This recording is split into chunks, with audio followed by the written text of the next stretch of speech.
Draft night in 2023 started with a move that set the internet on fire. The Detroit Lions traded back from pick 6 all the way to 12, grabbed some extra draft capital, and then used that selection on a running back. The Detroit Lions select Jahmyr Gibbs, running back, Alabama. People said it was way too high, and one analyst even handed the pick a D grade. The consensus was simple: you just don't take running backs like him that high anymore.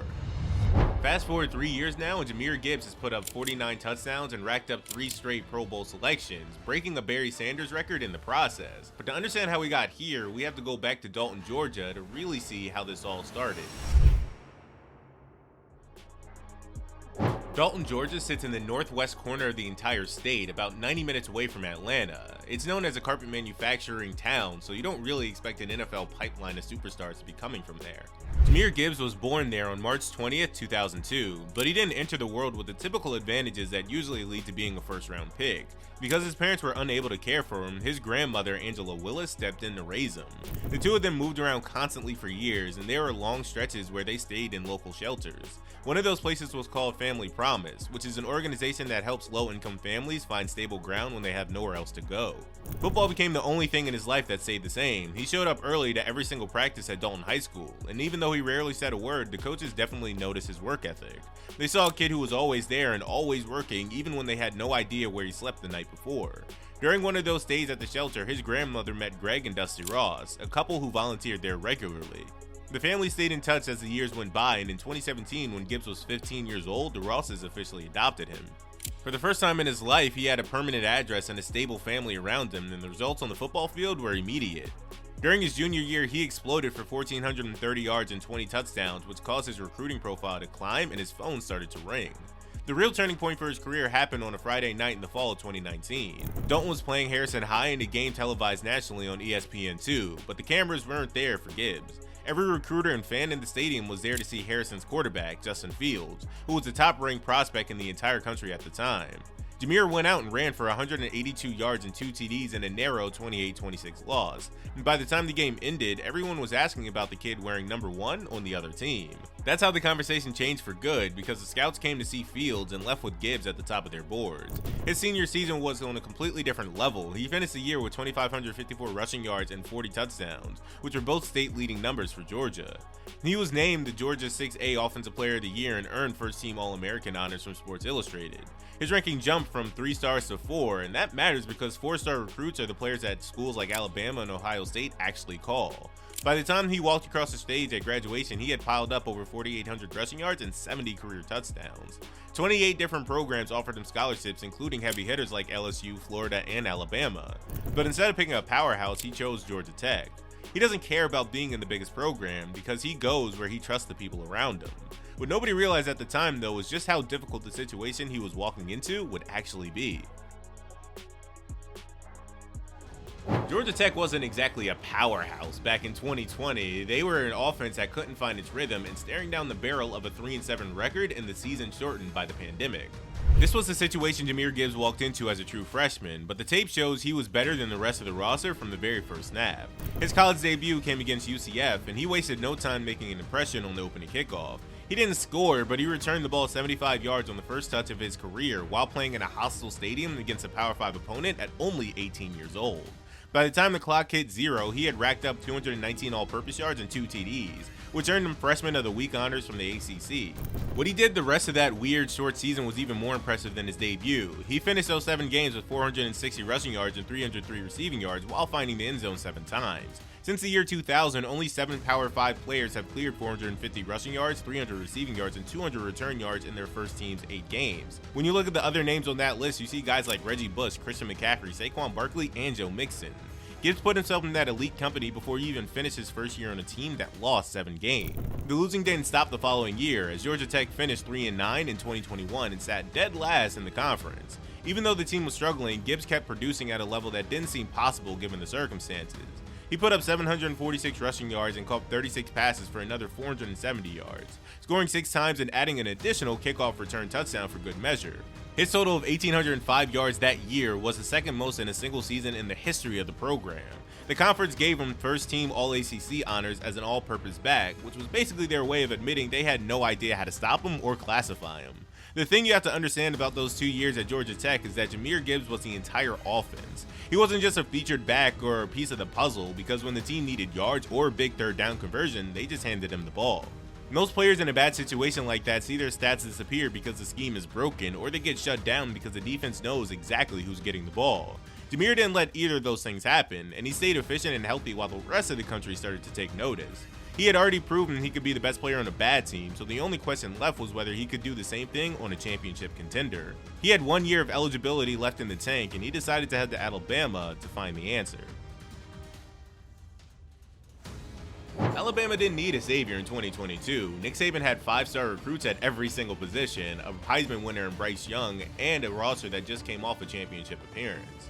Jahmyr walked into that locker room as a transfer and had to fight for carries against players who had been top recruits in the country since high school. He had to prove he belonged in that room immediately, and he managed to do it before the calendar even hit October. The season opener against Utah State was a blowout, but the way Gibbs took 9 carries for 93 yards told a real story.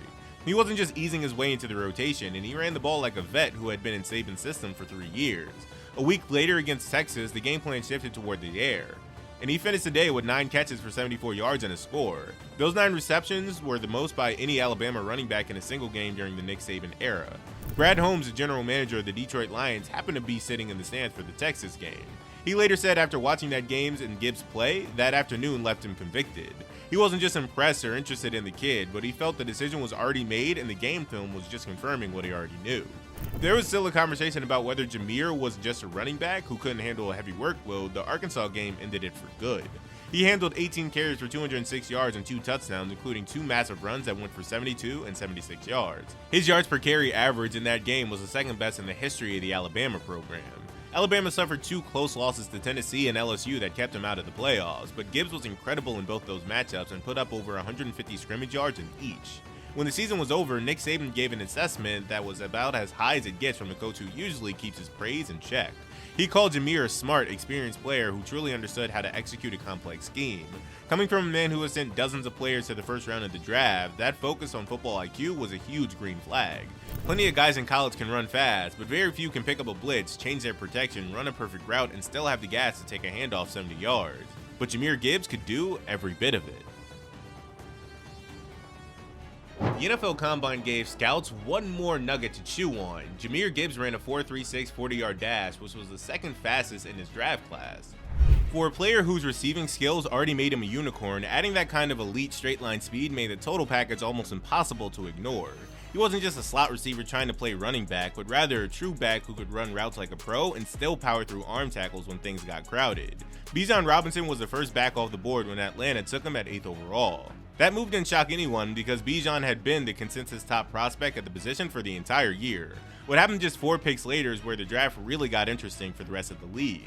Detroit originally held the 6th overall pick, but they decided to trade back 6 spots to 12 while picking up an extra 2nd and 5th round selection from Arizona.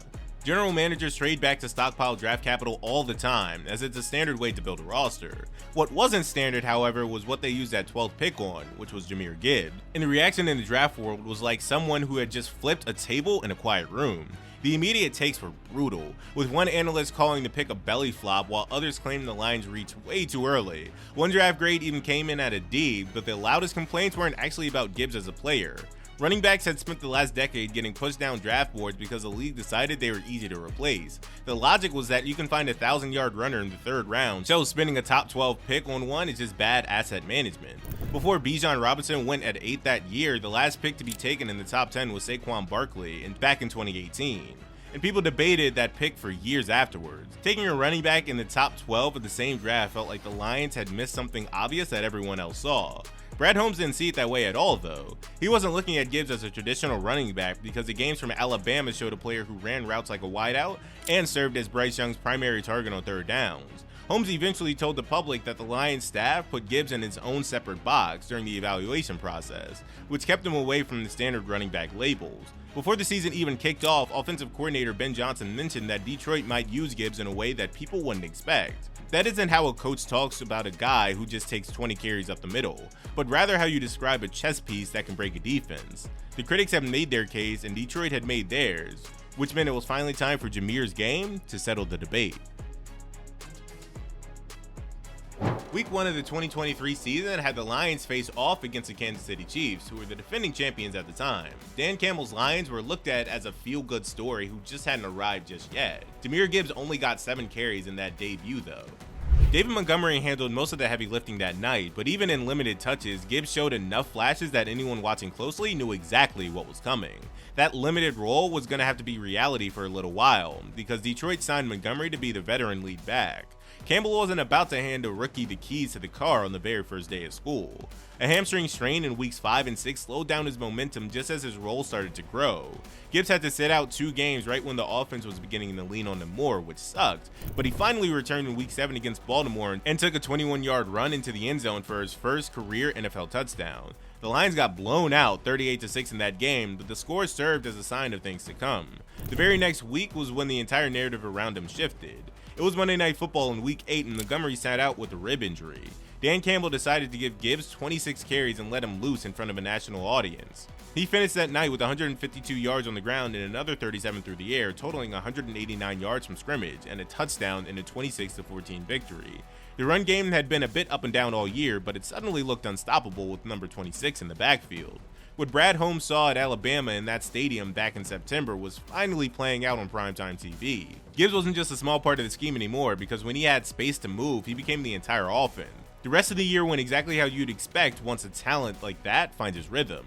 He averaged 5 yards per carry for the rest of the year. By the time the regular season ended, he had 945 rushing yards and 10 scores on the ground to go along with 316 receiving yards. Among all rookies that year, he led the league in rushing touchdowns and finished near the top in total scrimmage yards. He also led all rookies in rushing yards before contact. The postseason was where the talk about him changed from good rookie to something different. He managed to find the end zone in all 3 of Detroit's playoff matchups. The Lions won their first playoff game since 1991, ending a 32-year drought, and Gibbs was one of the biggest reasons they pulled it off. A city that had been waiting 3 decades for a win finally had something to celebrate, and the 21-year-old kid from Georgia was the one leading the charge. The Pro Bowl nod and the All-Rookie honors were the perfect way to cap off that first season. He became only the 3rd rookie in the history of the franchise to put up 1,000 yards and 10 TDs, which puts him in the same company as Barry Sanders and Billy Sims. Most players deal with the sophomore slump, but for Gibbs, the second year felt more like a total revelation. Going into the 2024 NFL season, everyone pretty much had the same question. Was that breakout rookie campaign just being in the right place at the right time, or was he actually something special? Detroit kept the offensive line together and brought David Montgomery back into the fold, so the pieces were there, but the expectations for this franchise were higher than they'd ever been in decades. By the time November rolled around, Gibbs had already provided a definitive answer to every skeptic in the league.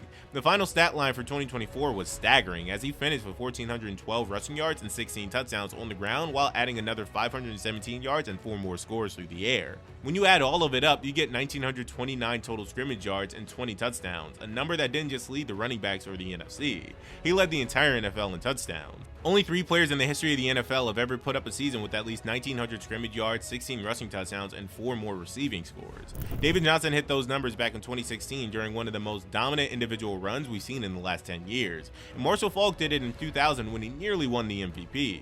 The only other name on that list is O.J. Simpson from 1975, which means Gibbs joined an insane group before he even turned 23 years old. There's another record from that season that deserves way more attention than it actually gets from the national media. He managed to produce at least 70 scrimmage yards in every single game of the 17-game regular season, a level of consistency that no other player in league history had ever achieved over a full schedule before. On top of that, he set a new NFL record by averaging at least 5 yards per carry on 10 or more attempts for 7 straight weeks. The accolades followed the production, and he earned his 2nd straight Pro Bowl selection to start his career. In the long history of the Lions, only Barry Sanders and Billy Sims managed to make the Pro Bowl in each of their first 2 seasons, seeming like Gibbs was the next man up for this organization, but things were about to get weird for the Lions.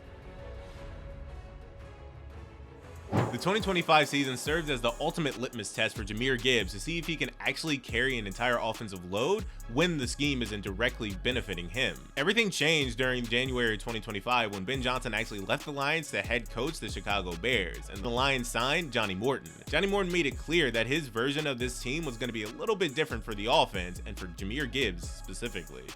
Under the previous regime, the offense had a beautiful rhythm where the run game set up the play action, and that play action created massive lanes for Gibbs on angle routes or out in the flat.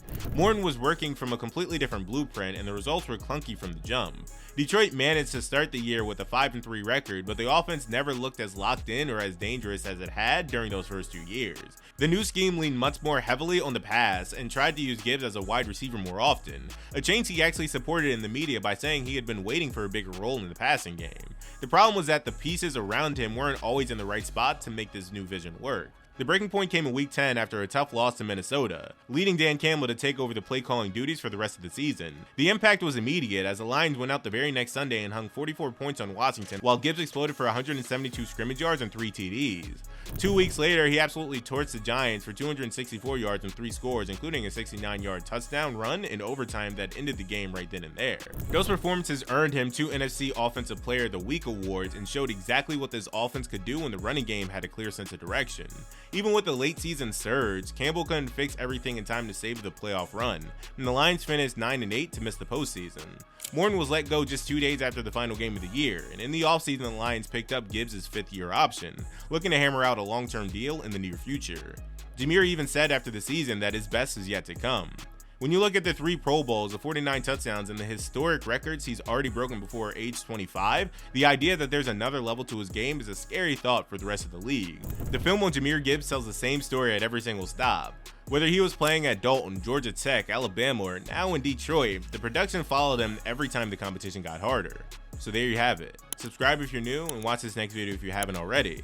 Thanks for watching.